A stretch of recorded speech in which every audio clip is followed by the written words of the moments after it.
सतगुरुदेव भगवान की। 88,000 ऋषियों के मध्य में बैठे हुए शौनकादिक ऋषियों ने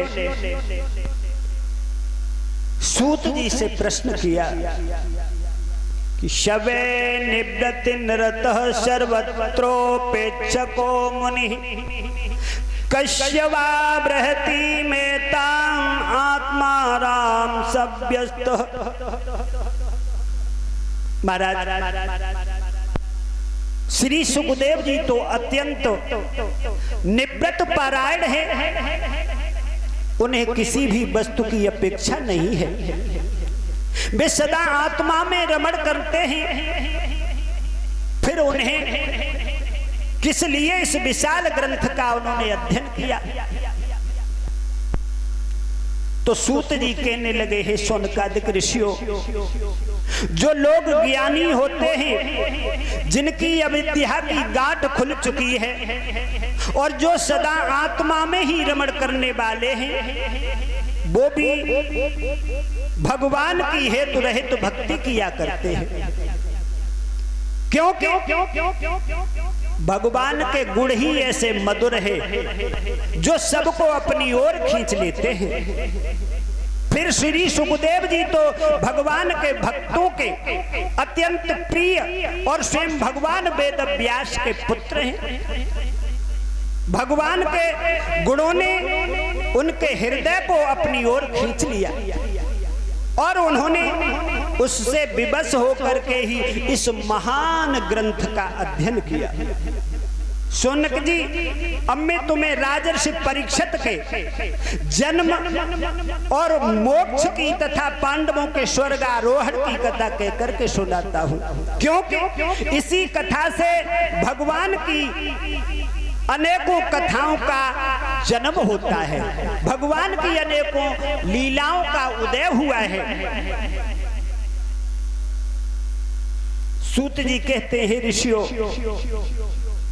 जिस समय महाभारत के युद्ध में कौरव और पांडवों के पक्ष के बहुत से योद्धा वीर गति को प्राप्त हो चुके थे, भीमसेन की गदा के प्रहार से दुर्योधन की जंगा टूट चुकी थी और दुर्योधन सरोवर के किनारे पर पड़ा हुआ मरने की अंतिम श्वास गिन रहा था। भाइयों, ये जो महाभारत का युद्ध हुआ, 18 दिन में 18 अक्षौणी सेना संहार हुई। कथा मेरे भ्राता, मेरी बहनाएं बेटियां रोज सुनती हैं, लेकिन कथा से हमें, प्रत्येक कथा से शिक्षा मिलती है। ये 18 दिन में 18 अक्षौणी सेना संहार हुई, तो क्यों हुई, इस पर कभी विचार किया बहनों? हजारों वीरों योद्धा मारे गए, हजारों माताओं की गोदी सूनी हो गई, क्यों? सुनी है कथा तुमने? कथा सुनती नहीं हो, कथा में केवल नाच देखने के लिए आती हो। कथा को मन लगा करके सुनो, अपने मन की बात सुनती हो तुम, कथा को कथा के रूप से नहीं सुनती हो। एक बहन थी, कथा सुनने नहीं जाती थी, लेकिन वह को पति बहुत बड़ो धर्मात्मा हो, दूध का काम था, ईमानदारी से दूध लेता था, दूध बेचता था, अपनी जीवन यापन करता था। लेकिन पत्नी हमेशा होशियारी में काम करती थी। वो कहती थी तुम इस दूध में कुछ बचाते नहीं हो, घर के काम कैसे चलेंगे, बच्चों की पढ़ाई लिखाई का काम कैसे चलेगा। किसान वो दूधिया कहने लगा, देवी इसी में परमात्मा हमें बहुत देता है, इसी में हम संतुष्ट हैं। ऐसा करो, तुम घर में बैठी रहती हो, चकलेश्वर आश्रम पे कथा हो रही है, आज कथा सुन आओ। देवी जी कथा सुनने आई और शास्त्री जी कथा कह रहे थे।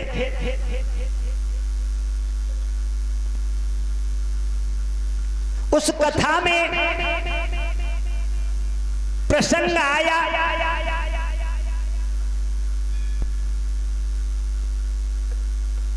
उस कथा में प्रसंग आया, शास्त्री जी कथा सुना रहे थे।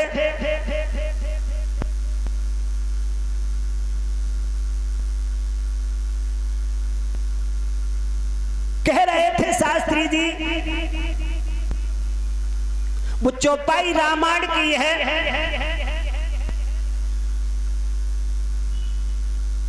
एक चौपाई आती है रामायण की, गोस्वामी जी ने लिखी है।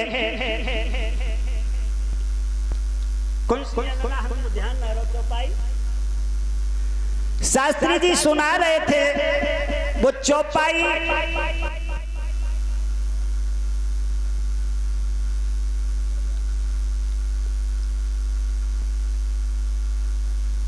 गोस्वामी जी ने चौपाई सुनाई। अब वो चौपाई हमारे ध्यान से उतर गई।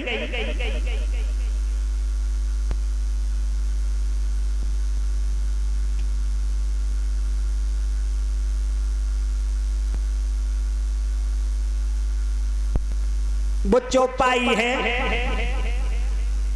अब बिल्कुल ध्यान से उतर गई है। चलो छोड़ो उसे। वो देवी जी चौपाई को सुनकर के आई घर और कहा कि आज मैं कथा सुन के आई हूं। कहने लगे, दूधिया जी इस कथा सुन के आई, बहुत अच्छी बात है, लेकिन शास्त्री जी कह रहे थे वो चौपाई है तो मैं उसे सुन करके आई हूं,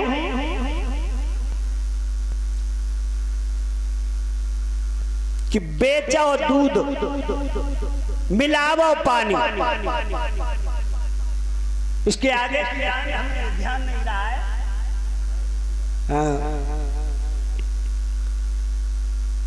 कि महाराज आज से हम अपने दूध में पानी मिला करके बेचा करेंगे। हाँ, बानी की ये सब मत करो। अरे तो शास्त्री जी कह रहे थे चौपाई, अब तो वो रोज दूध में पानी मिला करके बेचा करें। और दूध बेच करके जब पानी को उसने पैसा कमा लिया तो कहने लगी, महाराज हमारे लिए हमने ये पैसा कमाया है अलग से, इसकी एक नाक के लिए तुम नथुनिया बनवा दो। और सुनार के यहाँ गई, नथुनिया बनवा लाई। अब नथुनिया वो पहन रही बाने अपनी नाक में। और एक दिन विचार किया कि चलो पूर्णमासी को दिन है, आज गंगा स्नान करे आए। गंगा जी स्नान करवे गई और जैसे ही गंगा मैया में डुबकी लगाई तो एक मछली आई। तो बानी जी समझी कि कोई खाने की वस्तु है। बाने उनकी नाक काट ली और वो नथुनियों के संग में चली गई। अब जब बाहर डुबकी लगाने के बाद बाहर निकल करके आई, हाथ फिराव कहने लगी, पिया हमारी तो नाक तो कट गई। कहने लगा वो दूधिया कि देवी जी तुमने गलत काम किया था। बाने कही, तुमने कहा था कि दूध में पानी मिला करके बेचो, तो पानी को पैसा पानी में और नाक कटी बेईमानी में। पानी का पैसा पानी में चला गया और तुम्हारी नाक तो बेईमानी भी चली गई। इसलिए कथा कथा सुनो तो अच्छी बातें सुनो, सात्विक बातों पर विचार करो, लेकिन इधर उधर की बातों पे मन न लगाओ। मेरे भगवत प्रेमियों, ये भगवान की कथा है। महाभारत का युद्ध हुआ तो क्यों हुआ, इस पर कभी आपने विचार किया? नहीं किया।